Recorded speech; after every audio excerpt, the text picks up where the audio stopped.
Now, advice for you, the professional teacher. I mean, when we go to work, we have to pull it together. We have home life and we have work life, right? Try your best to stay calm for the student. I know a lot of you are unable to even see your students, and sometimes it's just a phone call right now. But try to prepare yourself before you get on the phone, before you are going to see them, maybe through video or in person, that you kind of center yourself first, okay, as much as you can. Allow them to talk about missing their friends and any fear of COVID. Now, of course, as a teacher, you are not their therapist, but these kids, they need an outlet, and you are really one of their outlets right now, if you think about it.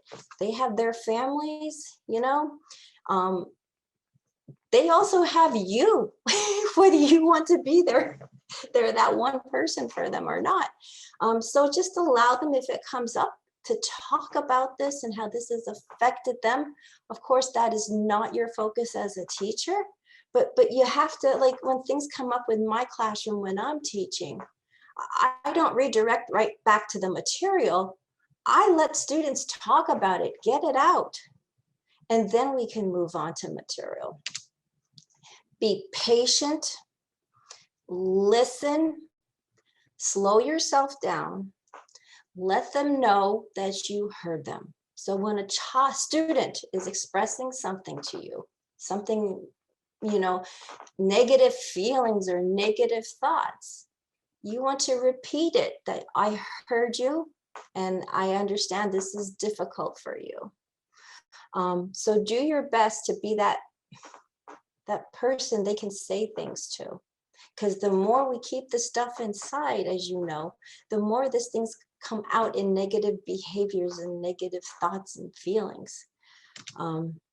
Tell them that their fears and concerns are normal, and they're not the only ones feeling this.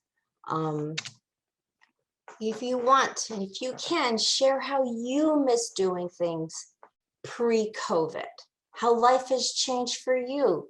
Of course, I'm not saying to get very personal, but there are some benign things you can talk to them about. You know, simple things you can share. Remind them that things will get better. I can't emphasize enough.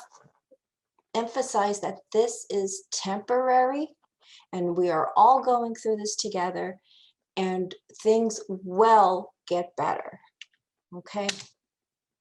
If you can, focus on a positive future. It's okay to be here and now with the negativity that's happening in our world, but if you can, just redirect their focus to some future, not too far off, where things will be normal and the fun things that you will have with them.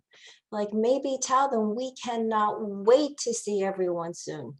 It'll be so much fun. Think of all the things we'll do when we're all together again, you know?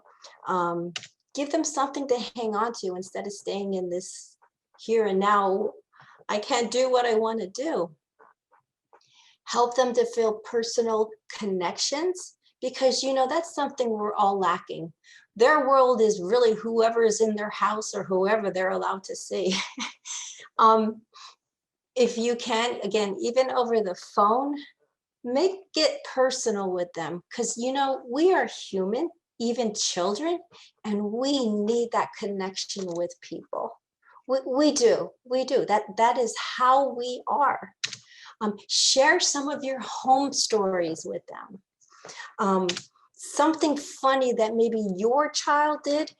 If you have a pet, something funny you pet did. You know, my dog, my students saw me get this dog, as a puppy, and I would share stories before I started class about my dog. And I would show them my dog on camera. And oh, they just loved it. It put them in a positive mood before I started teaching or talking about more important stuff, for school. Maybe something funny that your spouse did, or even better, if your students can, or you have some stories about other teachers that work at the school, teachers they know, they remember this teacher, and if you can, say something funny about this teacher, something funny they said or did during COVID, just so in their mind, they feel a connection still, this human connection with people. So if you can do that, it'll put them in a better mood and they'll feel like things aren't that bad. And then of course, redirect them to schoolwork. So hopefully you can start your interaction with the students this way. Tell me about your day. Let me tell you something funny that happened to me. And then go right, to whatever is important. Because you remember, they need to connect, they need to talk to.